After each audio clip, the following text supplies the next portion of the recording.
Nasa tamang edad na siya kaya pwede nang makulong. Hindi ako pumayag na makulong siya kaya lalo akong nagrebelde sa magulang ko. Ginawa ko ang lahat at umabot sa point na sinasaktan ko ang sarili ko na para pumayag sila na huwag kasuhan ng boyfriend ko.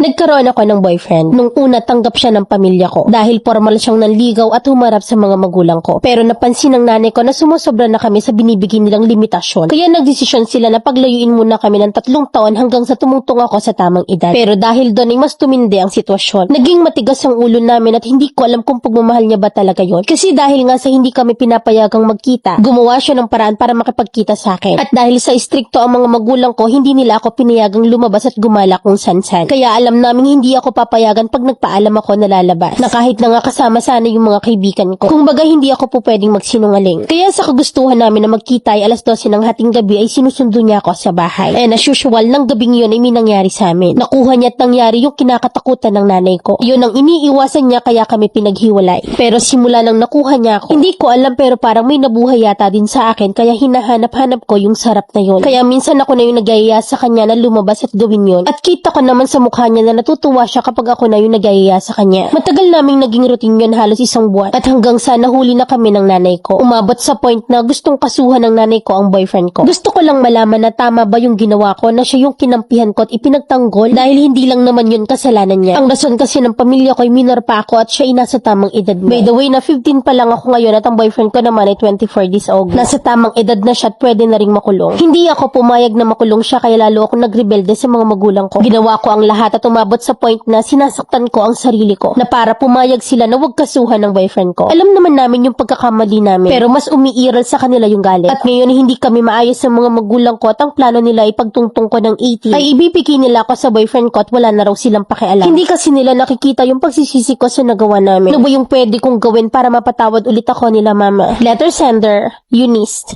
Kaya naging ganun ang desisyon ng magulang mo kasi nga sumusobra ka na. Sumusobra na kayo. Aminado ka na lumampas kayo sa limitations eh. Hindi kayang irespeto ng boyfriend mo ang magulang mo. At sa katigasan ng ulo mo at hindi ka napigilan nangyari ang kinatatakutan. Kapag hinihigpitan kayo, it's because they want to protect you from making decisions na pwede mong pagsisihan later on. Pero dahil sa sobrang lakas ng influence ng boyfriend mo, walang nakapigil sa'yo. Now you're asking if what you did was right. Na kung tama ba yung pinaglalaban mo. Sinong magulang na sa edad mong 15 ang matutuwa na pinoproblema at hinahanap mo na yung mga ganyang bagay. Na instead na mag-focus ka sa pag-aaral at sa future mo, napupunta yung attention mo sa mga bagay na hindi pa para sa edad mo. And at your age, you're making your parents disappointed. Kung tutuusin baka nga paghuhugas pa lang ng pinggan ng alam, bad influence at sinasamantala ka ng boyfriend mo. At unfair na kalaban ang tingin mo sa parents mo. Paano kang mapapatawad ng ina mo kung nakikita niya sa'yo ang masamang epekto kapag pinagbabawalan kayo? Sinong inang matutuwa na hindi nag-focus sa future ang anak niya? At umiikot na lang sa lalaki ang siste. Bago mo tanungin sa akin kung paano ka mapapatawad ng ina mo, tanong ko sa'yo, ready ka nang iwan ng mga magulang mo at piliin ng lalaki mo? Kaya mo na. Magiging maayos ka ba't ng magiging anak mo sa mga nilalaban mo? Sa ngayon ay hindi mo kami maiintindihan. Kasi isa lang yung gusto ng ina mo. Mag-focus ka muna sa sarili mo. Kaso nagpipiglas ka pa nilalaban mo pa yung mali. Mauunawaan mo lang yan kapag ka ina ka na. Advice ka mo. Kung sasabihin ko na mali ka sa nilalaban mo, sino ba ako para sundin mo? Mapipigilan ba kita?